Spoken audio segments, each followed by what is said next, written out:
Información es, en aquel momento, ya hace un tiempo, ¿no? Sí, una información del jefe que estaba allí en el puesto de control y después una investigación. Ahí transcurre por vía policial, así que yo no tomo para nada como dementido, que hay una investigación y punto.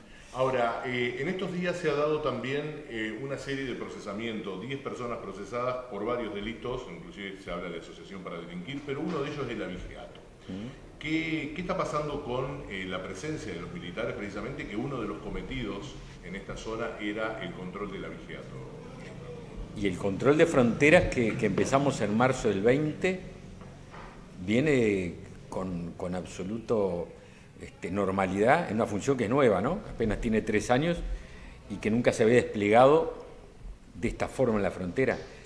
Yo ahora de memoria no tengo las cifras exactas, pero se las puedo dar hasta el día de hoy o la semana pasada con respecto a los delitos en los cuales se actuó y en los cuales se dio cuenta Fiscalía, en los ingresos irregulares de personas, en las incautaciones de armas, de drogas. Y como es una actividad también nueva, porque 3 años es relativamente poco, y aparte hay que tener en cuenta que buena parte se desarrolló en pandemia, porque comenzaron los puestos de control, comenzaron en paralelo exactamente con los primeros casos de pandemia en el Uruguay, así que las primeras funciones fueron tareas de control sanitario, migratorio, y van teniendo modificaciones de acuerdo a las necesidades del momento. Por ejemplo, la última que ha tenido es una reestructura que hizo el Ejército otorgándole más movilidad a los puestos. Por una sencilla razón, porque si usted está siempre en el mismo lugar, quien sabe que está ahí, lo evita. Entonces, se está haciendo mucho más patrullaje que lo que se hacía antes, incluso no tanto aquí en el litoral, porque la realidad es diferente por la frontera del río, ¿no?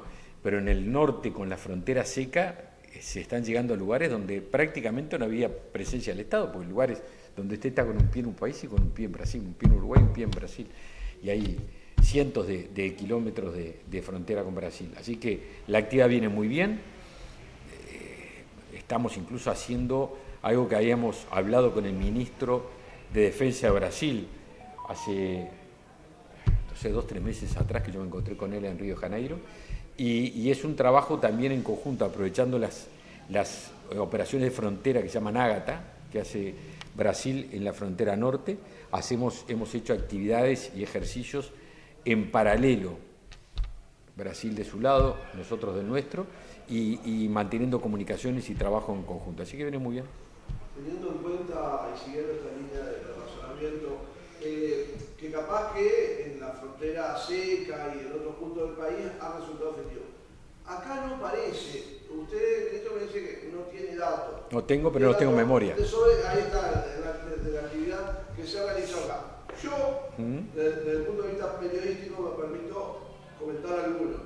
Lo primero que se hizo fue agarrar a unos muchachos que estaban cazando por allá por la playa de la Glaciada, le pusieron contrabando de armas y los muchachos estaban acampando.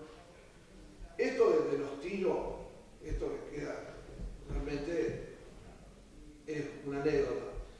Pero después han ocurrido algunos sucesos acá en los barracones, cosas que han faltado, han robado motos, ¿no? El ejército dice, no, nosotros no tenemos nada que ver porque eso es la policía, no sé, pero están ahí, yo qué sé, se salvaban por la ventana capaz que veían los robos. Después una serie de insucesos, en alguna fecha raras también, como una volcada a la ruta 21, con unos muchachos que se lastimaron, otra tanqueta que se cayó por ahí. Eso es lo que ha trascendido periodísticamente. Y no tengo los otros elementos que usted me dice que tiene para contrastar. Pero mirándolo así, ha trascendido la zona, yo me pregunto, lo que me contestaron sobre la utilidad, si en esta zona del departamento, en esta zona del país, son útiles estos muchachos que están ahí. Porque también se genera otra incomodidad, permítame que me corte antes de hacer su reflexión, que es la del tránsito de la gente que va a Palmira habitualmente a trabajar, que va a Colonia todos los días, que los pagan 45 veces al mes. Eso, la opinión que habría... Son todas las incomodidades que yo le planteo para preguntarle si usted cree que o se está revisando o le parece que está bien la presencia militar. A ver, yo respeto mucho tu opinión. No es mi opinión, yo simplemente le di los datos de las cosas que fueron pasando. No, es la que tú transmitís que es diferente. Yo le transmito. Que vuelque un coche blindado, que es un accidente, obviamente que toma difusión. No, supongo que no está atrás de tu afirmación algo como una cuestión jocosa. Por suerte por suerte sin incidencia ninguna desde el punto de vista humano. Y la opinión que yo tengo, la verdad, de vecinos es bien diferente a la tuya, absolutamente diferente con respecto a la presencia, porque la posibilidad es que da ahora el WhatsApp y el celular, que todos conseguimos los teléfonos de todos. Si vieras la cantidad de mensajes que yo recibo de todo el país, de vecinos de frontera, que relatan primero lo importante de la presencia, porque la presencia no es solo una presencia, o no es básicamente una presencia de represión, tiene una presencia disuasoria, de cercanía con la ciudadanía y eventualmente, si existen delitos, tanto en el caso de la prefectura, acá estamos en línea de costa también, tanto por parte de la prefectura como del ejército, es muy importante. Escuché la pregunta, está bueno escuchar la respuesta, si no es un debate, me parece que no es la función. Entonces, no es ni los datos que tenemos en todo el país, ¿no? Después los podemos desagregar por división, ni los datos que tenemos en todo el país, ni los datos aquí en órbita en el ámbito de la división de ejército, son así. Yo creo que la presencia, es lo que recibimos y es la decisión y lo que la ley busca, que la presencia del ejército, que se suma a la presencia policial, porque no es que supla una presencia, y a su vez la prefectura en línea de costa, refuerza la presencia del Estado y da seguridad. Me parece que es el reclamo que los uruguayos tienen. Si esa presencia logra disuadir, es muy importante, porque cuando se disuade es eventualmente un delito que no se comete. Si se comete... efectivo. Que no haya noticia que ha pasado cosas, quiere decir que la presencia... Bueno, pero incluso en esta zona acá, del litoral, hemos tenido un trabajo muy bueno también en lo que significa el trabajo con los camiones graneleros, que hemos trabajado muy bien con la asociación de graneleros, que en momentos de zafra, usted sabe que hay un modo delictual que es el tema del robo de los granos, etcétera, que se ha trabajado mucho, hemos recibido el reconocimiento de los productores también de la zona, porque esa presencia significa más seguridad. Así que la circunstancia que usted relata, algunas son accidentes, como por suerte no tienen consecuencias, pero no hablan del fondo. El fondo es la presencia del Estado, en este caso de las Fuerzas Armadas, dando seguridad. Y vuelvo a reiterar, las opiniones que yo recibo y las que yo veo son bien diferentes a las que tú recibís, pero son todas válidas. Lo que es bueno saber es que la presencia va a mantenerse con movilidad, con patrullaje y también con presencia estática. Esta presencia militar que tiene en todo el país también ha generado la discusión sobre qué tan válidas son la presencia de las Fuerzas Armadas o el tamaño de las Fuerzas Armadas, teniendo en cuenta no solamente el ejército del país, sino porque la cuestión de la Armada y el control del agua y la fuerza de aire, me parece que no está en discusión. Sí, el tema del ejército, ¿usted cómo lo ve? ¿Cree que son necesarios? Absolutamente, veo tu afirmación con mucho prejuicio.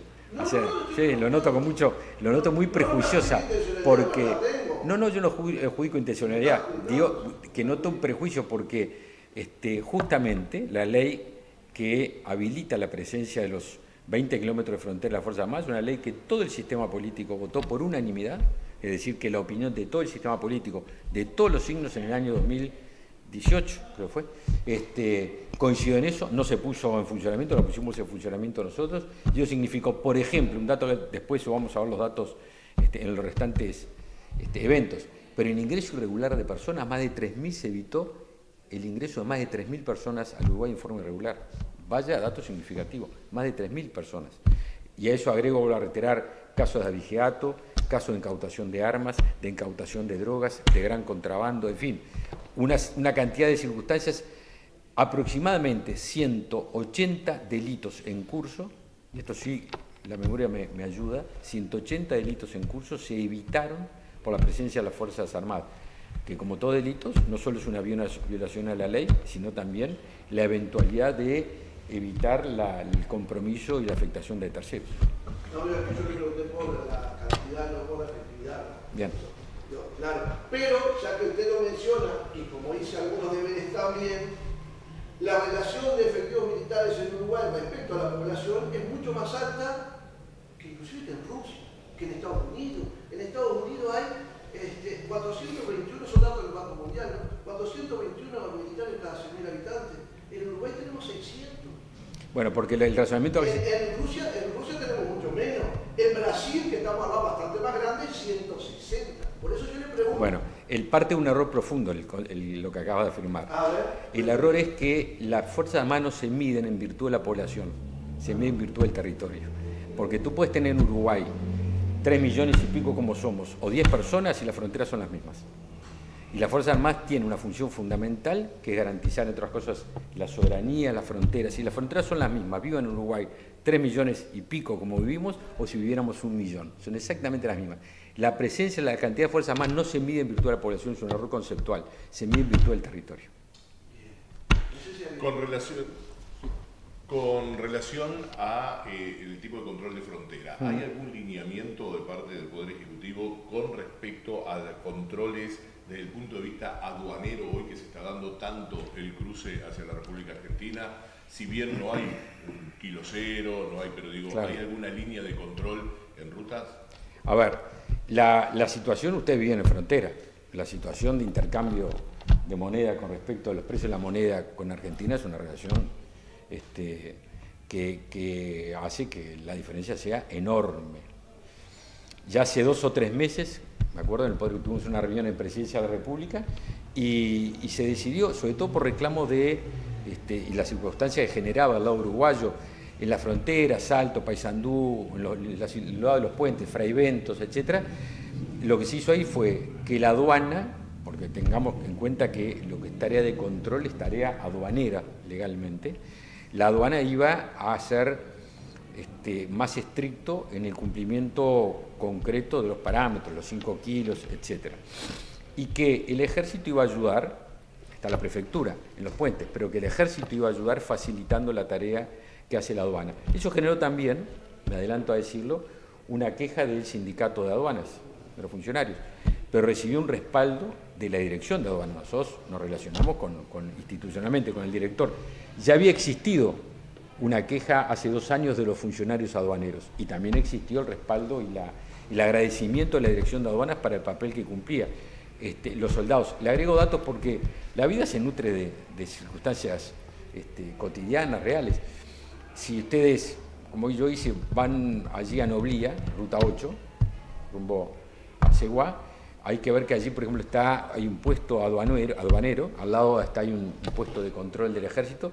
A mí me decía una de las muchachas que trabaja en la aduana, funcionaria de aduana, no sabe lo que es para nosotros tener al ejército aquí, porque hay que estar solos acá, de madrugada, en la noche, y ahora tenemos enorme seguridad con los soldados al lado nuestro. Lo mismo me decían unas funcionarias aduaneras en Curticeira, allí en Rivera. Bueno, ¿qué hace el ejército en este caso? Ayudar y facilitar la tarea de la dirección de aduanas. Quien actúa es la aduana. El ejército lo que hace es colaborar en esa tarea. El soldado no es quilero, en términos de lo que es en Melos, en términos se usa mucho ya el Cerro Largo. El soldado y la tarea que hace por ley el ejército es la represión del gran contrabando, del crimen organizado en frontera. La tarea aduanera es del aduanero, del funcionario de aduana que está en la dirección de aduana. Dos consultitas de coyuntura. Dale. Una, el diario El País y los colegas pusieron la imposibilidad que tenía como ministro de acceder a algunos archivos de la dictadura. Sí, está bien el giro que haces tú, porque a veces decía en el sentido de acceder a una pieza que está en el ministerio. No, yo accedo a la pieza que está en el ministerio. A lo que no puedo acceder son a los contenidos de la pieza. ¿Por qué? Y eso fue motivo de una circunstancia que se está dando hace ya un tiempo. El Ministerio de Defensa es depositario, pero simplemente depositario, de una documentación que son archivos del pasado reciente, que están en manos de la Institución de Derechos Humanos, y que la Institución de Derechos Humanos dejó en depósito en una local del Ministerio de Defensa, cerquita donde tengo mi oficina, el mismo edificio, al lado. Y allí hay parte de sus archivos que están digitalizados, y después hay microfilms que no están digitalizados, que nadie sabe el contenido. Entonces, nosotros, ustedes les consta que hace 2 o 3 meses presentamos un proyecto de ley con el Poder Ejecutivo para que tuvieran acceso público todos los archivos, todos los uruguayos que quieran. Nos parece que no está bien que los archivos de un periodo tan sensible y tan trágico del Uruguay estén reducidos a que muy pocas personas puedan acceder. ¿Y no esto que se conociendo últimamente? Redondeó la respuesta. Entonces, allí nosotros somos depositarios, pero no podemos acceder al contenido. Y nosotros le pedimos a la institución de derechos humanos que indique qué pasos va a dar.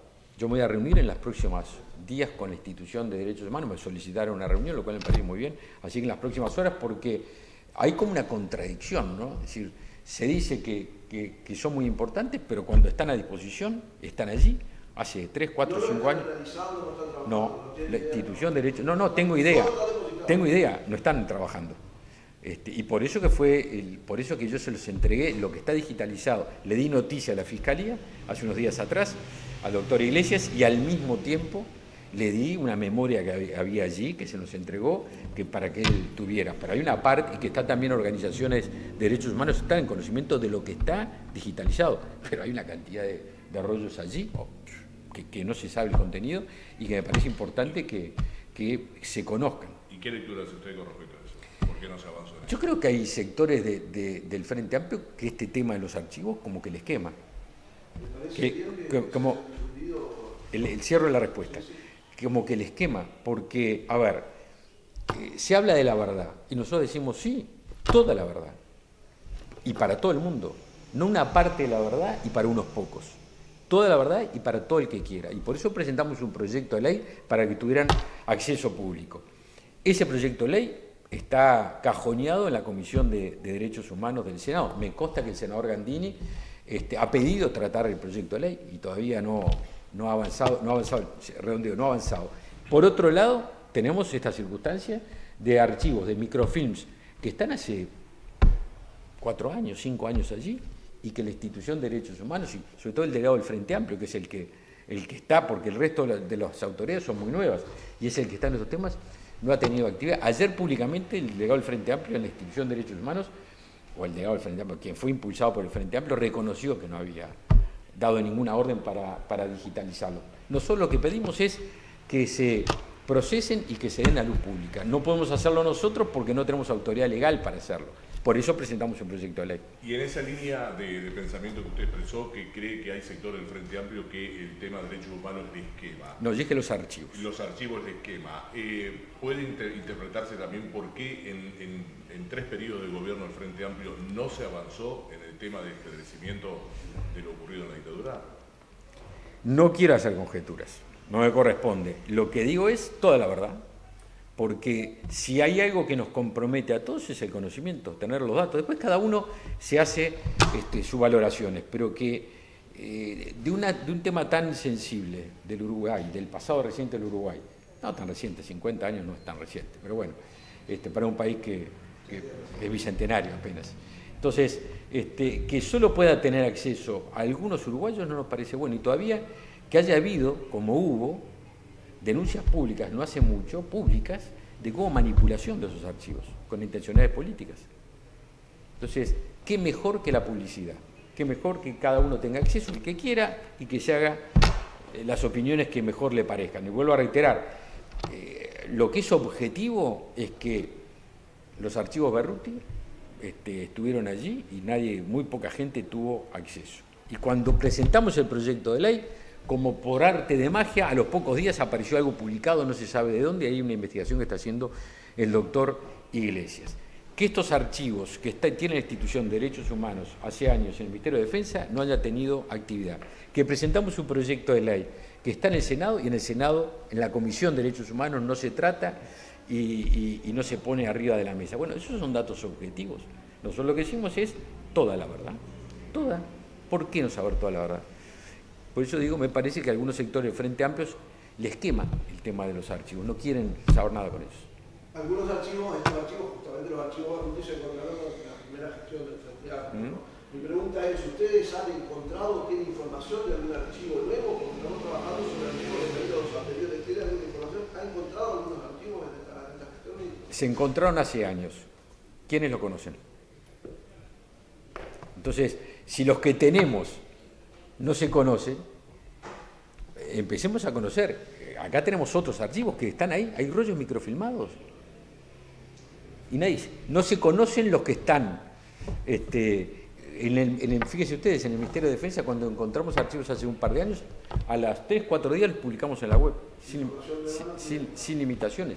Entonces, cada vez que nosotros tenemos la misma política, cada vez que hay acceso, decimos que todo el mundo tenga acceso. Y la última pregunta de coyuntura que me quedaba era por el tema presupuestal. Sí. Hay un planteo ahora del Cabildo Abierto, el tema presupuestal, rendición de cuentas. ¿Cómo lo ven? ¿Cuál es su opinión?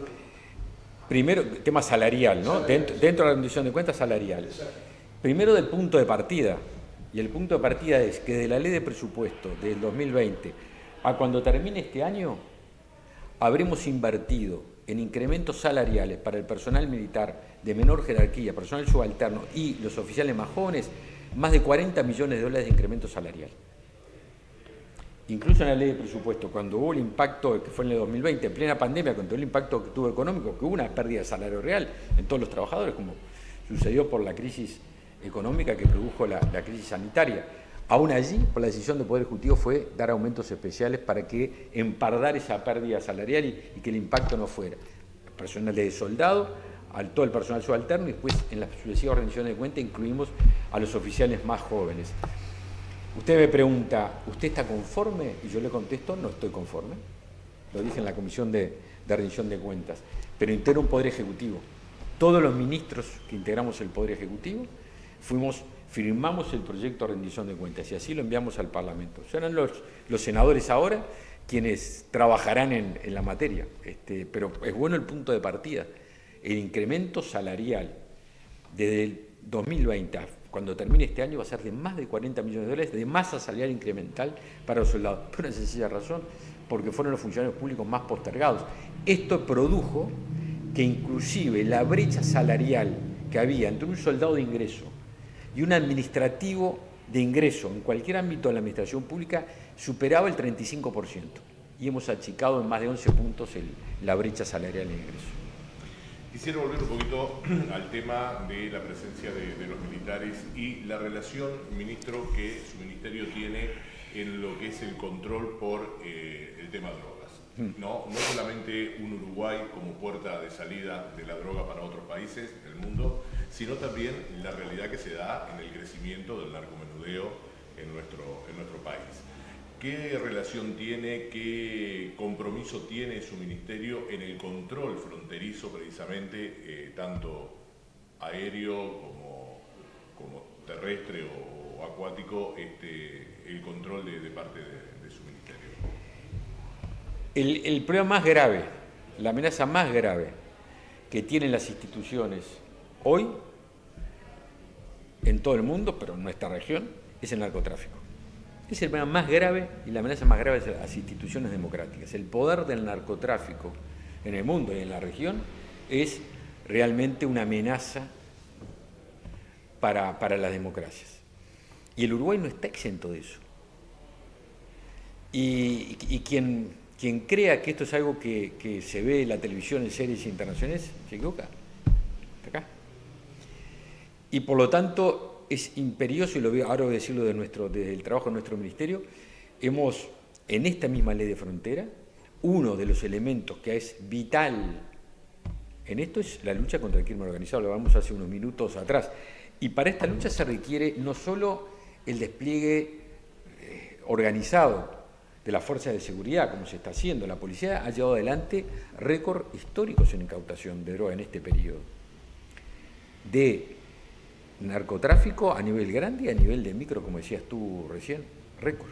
Cierre de boca de pastabases como nunca se había llevado adelante. Entonces, eso que hace la policía, y en el caso nuestro el intercambio de información, tanto a nivel de la Fuerza Aérea, y hemos hablado con el ministro de Defensa de Brasil para profundizar el intercambio de información, porque por ejemplo en el norte una aeronave está en segundos en un país y en el otro. Entonces, es muy importante poder tener una confianza como tenemos con los organismos de seguridad de los países hermanos y al mismo tiempo el intercambio, que lo tenemos conveniado, pero que siempre hay que mejorarlo. Y en el mar, obviamente, que estamos llevando adelante inversiones en ese sentido. A ver, estas inversiones que llevamos con respecto a que ustedes han visto, las patrulleras fluviales, o la compra que vamos a llevar adelante de patrulleros oceánicos, Hoy es el 205 aniversario de la Fuerza de Mar, que es el comando de la flota, quien tiene, digamos, los buques de nuestra armada en su mando. Y el comandante de la flota de mar, un capitán de navío, Diego Bono, señalaba hoy al mediodía lo estratégico que es el tener la capacidad de, como vamos a tener en un tiempo prudencial, los patrulleros oceánicos. Porque hoy tenemos un país que tiene, en términos marinos, más pradera azul que verde.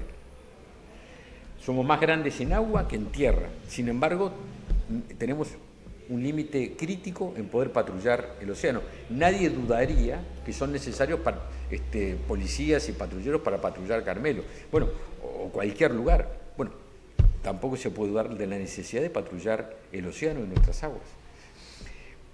Estamos en este periodo, y fíjense que son 3 años y medio de gobierno, llegando a producir una renovación de la flota en la Armada, como no se lleva adelante lo que más se acerca cuando cumplimos esto es la década del 90. Llevamos ya 3 patrulleros, 3 patrulleros fluviales, estamos empezando los ajustes y la puesta a punto de una patrullera que va a donar el gobierno de Corea, que seguramente va a estar a principios del año que viene, en los primeros meses del año que viene aquí en Uruguay, los 2 patrulleros oceánicos y solamente alguna noticia más que habrá en breve. Va a hacer una renovación de la Armada, vuelvo a reiterar, como hacía 30 o 40 años no se lograba. ¿Barco científico también? Piano. Todo requiere inversión. Pero se ha avanzado en eso. Pero piano. Porque tenemos que administrar bien nuestros recursos. Y creo que está bueno. Las inversiones en materia militar muchas veces se dice son necesarias y son imprescindibles porque son nuestra seguridad. Sobre todo lo que estamos hablando de la Armada, en la Fuerza Aérea, pero las inversiones son millonarias y hay que ir priorizando y hay que llevando de a poco un país que vivió una crisis sanitaria como el nuestro con la pandemia, una sequía, una crisis hídrica, un problema de los precios por la invasión de Rusia a Ucrania, y aún así hemos avanzado. Así que ir cumpliendo las cosas que nos fuimos comprometiendo dentro de todas las limitaciones que supervinieron, que no estaban planteadas al inicio del gobierno. Una de las pérdidas más importantes que tiene el país es precisamente con la pesca ilegal. ¿Sí? Ahora, existe una contradicción, no está como penalizado, sino está como falta en la jurisdicción uruguaya la pesca ilegal. ¿Cómo se explica eso? Bueno, son las cosas que habrá que avanzar, ¿no? Lo primero que queremos es estar, porque por más que usted tenga una ley, si no está, no ejerce la soberanía.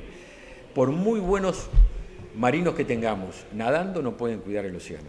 Hay que tener plataformas, hay que tener buques. Entonces, una vez que tengamos buques y que podamos estar, que así, y tener presencia en el mar, presencia permanente, etcétera, podemos estar, pero usted puede cambiar la ley ahora. Si no tiene cómo estar al lado y reprimir la pesca ilegal, por más que tenga ley, le van a robar el pescado, que es lo que nos está pasando. Así que primero la presencia en el mar y la combinación de presencia en el mar con aviación naval va a significar la posibilidad de reprimir la pesca ilegal y cuidar nuestros recursos naturales, que son millonarios. Por esto no es un gasto. Si usted evita que nos roben recursos naturales, en verdad lo que está haciendo es una inversión, por esos recursos van a caer en el Uruguay. No sé si